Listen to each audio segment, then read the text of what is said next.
नमस्कार मंडळी. वजन कमी करणं म्हणजे फक्त कमी खाणं किंवा पोटमारा करणं किंवा ब्रेकफास्ट स्किप करणं किंवा फक्त जिमला जाणं, भरपूर सारं एक्सरसाइज करणं, कार्ब्स न खाणं किंवा फक्त वॉटर फास्टिंग करणं, फक्त सलादच खाणं नाहीये. वजन कमी करणं म्हणजे आपला फॅट लॉस झाला पाहिजे, पण आपले मसल लॉस नाही झाला पाहिजे. आपलं शरीर तसंच्या तसं राहिलं पाहिजे. आपली हाडं मजबूत राहिली पाहिजेत. आपला मसल लॉस नाही झाला पाहिजे. आपण आजारी नाही पडलं पाहिजे. आपल्याला ॲडमिट करायला नाही लागलं पाहिजे. यासाठी गरजेचं काय असतं? प्रोटीन. आता प्रोटीन, लोकांना प्रोटीन वाटलं ना की लोक 2-2, 3-3 हजाराच्या प्रोटीन पावडर विकत आणतात. परत त्याच्यामुळं नंतर काय त्याचे दुष्परिणाम होऊ शकतात. म्हणजे काहीतरी होतं आपल्याला की किंवा काय काय आता जे अफोर्ड करतात ठीक आहे ते विकत आणतात.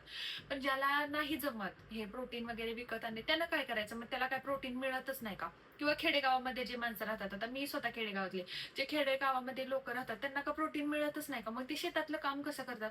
बरोबर आहे. तर आज मी तुम्हाला अगदी स्वस्तात मस्त मिळणारे, अगदी स्वस्तात मस्त मिळणारे, ज्याच्यामध्ये जास्त प्रोटीन आहे असे तुम्हाला काही गोष्टी सांगणार आहे की ज्या तुमच्या घरामध्ये अवेलेबल असतात. फक्त तुम्हाला असं वाटतं की आपल्या घरी प्रोटीन नाहीये किंवा आपल्याकडे प्रोटीन नाहीये. तर नमस्कार मंडळी, मी भाग्यश्री स्वागत करते तुमचं आपल्या युट्यूब चॅनलवर. मी ही महाराष्ट्रातली आहे, पुण्यामध्ये राहते. खेडेगावात माझा जन्म झालेला आहे, पण मीही माझं वजन कमी केलं. कोणतंही जिम लावली नाही, कोणती एक्सरसाइज केली नाही. फक्त 10,000 स्टेप्स मी चालले, काही गोष्टी फॉलो केल्या आणि प्रत्येक प्लेटमध्ये मी माझ्या प्रोटीनचा सोर्स ऍड केला. आता मलाही जेव्हा सुरुवात मी वजन कमी करायला गेलेली, तेव्हा मी पण खूप त्याच्यावर रिसर्च करायची की बाबा वजन कमी कसं करायचं. माझं खूप वजन वाढलं होतं, मला सायटिकाचा त्रास होता, मला B12चं इंजेक्शनची सवय लागलेली, इंजेक्शन सुरू झालेलं, व्हिटॅमिन D3ची माझी डेफिशियन्सी झालेली, कारण मला शरीराला ऊनही मिळत नव्हतं आणि घरात कंटिन्यू बसून नोकरी करण्यामुळं माझ्या शरीरामध्ये डिप्रेशन, एन्झायटी याच्यामुळं माझं वजन वाढत चाललेलं, माझं पोटाचा घेर खूप मोठा झालेला. हे 16 किलो वजन मी कमी केलं आणि अजूनही 1 सप्टेंबरपासून मी माझी पुन्हा एकदा वेट लॉस जर्नी चालू करणार आहे. तर तुम्हाला मी आजच्या व्हिडिओमध्ये सगळे प्रोटीन सोर्सेस तुम्हाला एक सुरुवातीचे एक 10 म्हणू शकतो की जे आपण अवेलेबल करू शकतो दुकानातून, जे की महागडे नसतात, जे की आपल्या घरीही असतात. फक्त आपल्याला माहित नसतं की याच्यामध्ये प्रोटीन आहे. आता सगळ्यात महत्त्वाची गोष्ट, फक्त प्रोटीन खाऊन वजन कमी होत नाही. प्रोटीन बरोबर फायबर्स, त्याच्याबरोबर कार्ब्स, आपल्या शरीरामध्ये पाणी गेलं पाहिजे. सगळ्या गोष्टी आपल्याला मॅनेज करता आल्या पाहिजेत. ताटामध्ये सगळं असलं पाहिजे. फक्त प्रोटीन खाऊन कधी वजन कमी होत नाही. शरीराला जेवढ्या गोष्टी पाहिजेत त्या गोष्टी गेल्याच पाहिजेत. पण खूप जणांना वाटतं की प्रोटीन खूप महाग असतं म्हणून लोक वजन कमी करणं सोडून देतात किंवा त्यांना असं वाटतं की नाही माझं वजन कमी होणार. हा तुमचा लो कॉन्फिडन्सच तुमचं कधीही वजन कमी होऊ देत नाही. तर सगळ्यात महत्त्वाचं, आता प्रत्येक 100 ग्रॅम मध्ये किती प्रोटीन असतात मी तुम्हाला सांगणार आहे, जे की स्वस्त असतं, काही महाग नसतं. पहिली गोष्ट म्हणजे सोयाबीन. आता सोयाबीन मी लिहून ठेवलेत. सोयाबीन मध्ये असतं 36 ग्रॅम प्रोटीन. सोयाबीन मध्ये पर 100 ग्रॅमला 36 ग्रॅम प्रोटीन असतं. आता हे कच्च्याचं सांगते मी, भिजवल्यानंतर शिजवल्यानंतर प्रोटीन कमी होतं. बरोबर. आता सोयाबीन ही स्वस्त असतं. दुसरं म्हणजे मुगाची डाळ. मुगाची डाळ ही, हिरव्या मुगाची डाळ तुम्ही बघितले, मूग डाळीचं दिरडं करता येतं, मूग डाळीचं चाट करता येतं, भरपूर साऱ्या मूग डाळीच्या गोष्टी करता येतात किंवा हिरव्या मुगाच्या गोष्टी येतात. ह्याच्यामध्ये 24 ग्रॅम प्रोटीन असतं. तिसरी गोष्ट म्हणजे मसूर डाळ. आपल्याकडे अख्खा मसूर असतो, मसूर डाळ असते, ही स्वस्त आहे. कडधान्य घरामध्ये आणून ठेवा. मी खूप वेळा सांगते, काय गोष्ट घ्यायची आणि काय नाही घ्यायची हे आपल्या हातामध्ये असतं. 25 रुपयाचा एक वडापाव ऐवजी 25 रुपयाची पावशेर एखादी डाळ येऊ शकते. बरोबर. ह्या गोष्टी तुम्ही जर छोट्या छोट्या केल्या ना, किंवा 25 रुपयाचं बेसन घेतील, बेसनमध्ये सुद्धा प्रोटीन असतं. त्यामुळं मसुरीच्या डाळीमध्ये सुद्धा प्रत्येक 100 ग्रॅमला 25 ग्रॅम प्रोटीन असतं. शिजवल्यानंतर प्रोटीन थोडं कमी होतं. त्याच्याबरोबर आपल्याकडे चपाती असते, भात असते, भाजी असते, या गोष्टींमध्ये सुद्धा प्रोटीन असतं. फक्त एकच प्रोटीन तुम्ही काउंट करायचं नाही, दिवसभराच्या गोष्टींमध्ये सुद्धा बाकीच्या प्रोटीन असतं.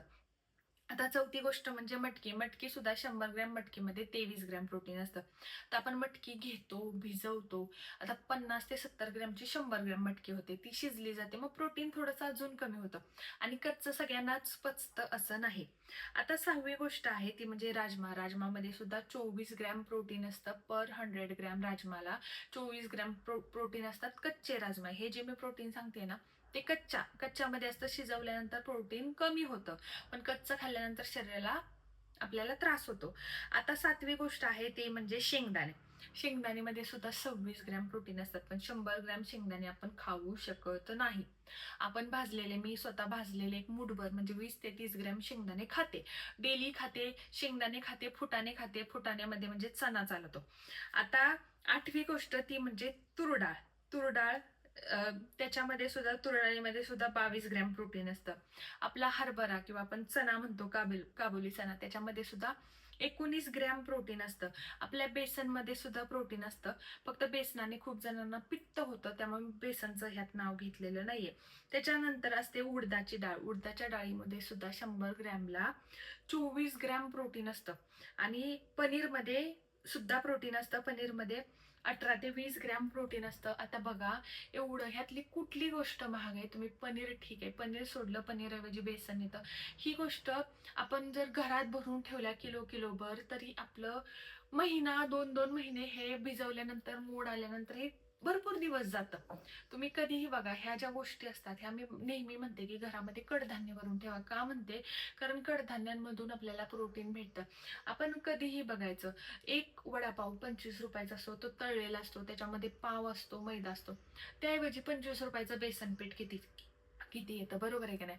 आपण बाहेरची गोष्ट आणून पैसे तिकडचे वेस्ट करण्यापेक्षा, आपल्याकडे जर पैशाचा तुटवडा असेल, आपण एखादी गोष्ट अफोर्ड करू शकत नसेल, तर आपण घेताना जी गोष्ट घेतोय त्याचा आपल्या शरीराला फायदा आहे का, अशाच गोष्टी घ्यायच्या.